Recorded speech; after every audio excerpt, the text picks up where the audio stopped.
everyone, Don Maguccione here. We're continuing on the topic of mobility. So today we're going to switch gears a little bit from stretching to a topic called myofascial release. And that's a fancy word for techniques for massage, basically to help get tension out of your muscles.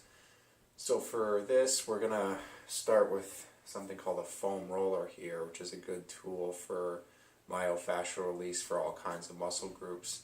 So we're going to start really with demonstration of the calf muscles, but we're also going to use that to talk about principles of foam rolling and myofascial release and how that can be applied, some common pitfalls, and then troubleshooting for it. So we'll get right into it and talk through as we go. So, trusty foam roller, it's kind of like a big rolling pin.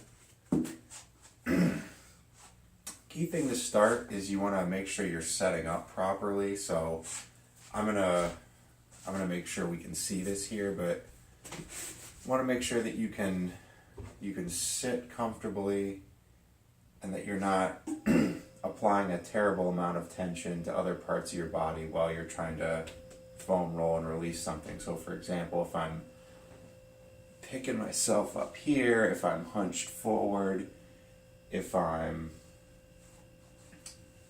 picking myself back up this way, it's not going to create a comfortable experience because you really do have to spend a fair amount of time doing this to have a result from it. So it's not just a magic, let's just, roll this a few times and then we're all set.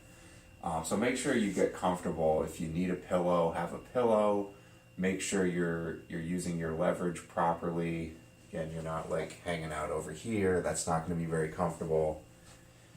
So there are two basic strategies for foam rolling. So one is more like a rolling pin type of technique, and that has its place. So it's like basically taking the entire length of the muscle and just lightly rolling it. And doing the technique like that, the main intention behind it is that more to help you get you warmed up. So you could do a few rolls for your calves and then stretch them or alternate between the two if you're trying to get ready for an activity. So what we're going to focus more on today is the second variation, which is to really spend a lot of time and try to get some tension out of muscle groups. So if you've got a knot, if you've got a tight muscle, you could spend some time doing something like a foam roll session and try to loosen that up. So step number one, so when you're foam rolling, and this, same goes for stretching a muscle or doing some sort of joint mobility, you've got to get the muscle to completely relax. So if I'm going to apply tension to my calf, it's really not going to do a whole heck of a lot, as you can see. So one thing you can do is just before you start foam rolling, just train yourself to relax that muscle group. So you can take your hands and just kind of help it get the idea here a little bit. So difference between like you tighten up and then relax, completely relax. You can do the same thing with other muscle groups, like so. Shake it out, any part of your body really. So that's step number one. So then what you want to do, once you got the muscle nice and relaxed, get it up here. So if you're trying to do this for releasing a tight muscle and not just rolling it out, really for any muscle group, you want to be able to apply pressure. So for your calf, so if I brought it up further to my hamstring here, I have a little bit more leverage to use some of my body weight to help apply that pressure. Calf really not so much, so you might just say, well, this isn't really doing anything. And you might be right. So another technique you can do for the calf specifically, give yourself a little support, cross, and just rest your leg on top of the other one. Because when you're doing this type of approach, you don't really need to roll the entire length of the muscle. You're going to pick a spot, and what you're going to do is hold it with a comfortable amount of pressure.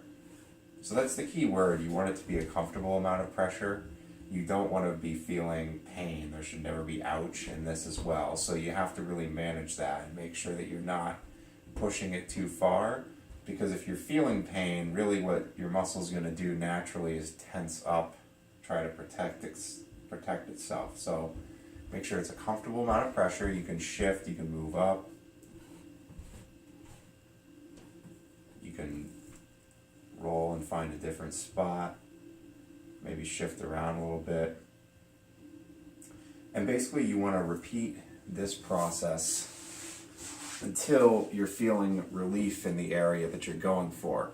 So as you can imagine, this takes a fair amount of time. So great strategy for that is if you're watching the news, if you're watching SportsCenter, your favorite program, you want to read a book, that's how you can incorporate the foam roll in, because you can actively spend some time relieving tension in your muscles while you're focused on something else. I mean, you could sit here and do this, especially when you're first starting off. It's probably good to be in tune with that technique, but once it starts to be more of your routine and you have a little bit more rhythm, you can do it automatically. You could be doing something else while you spend some time relieving tension in your muscles.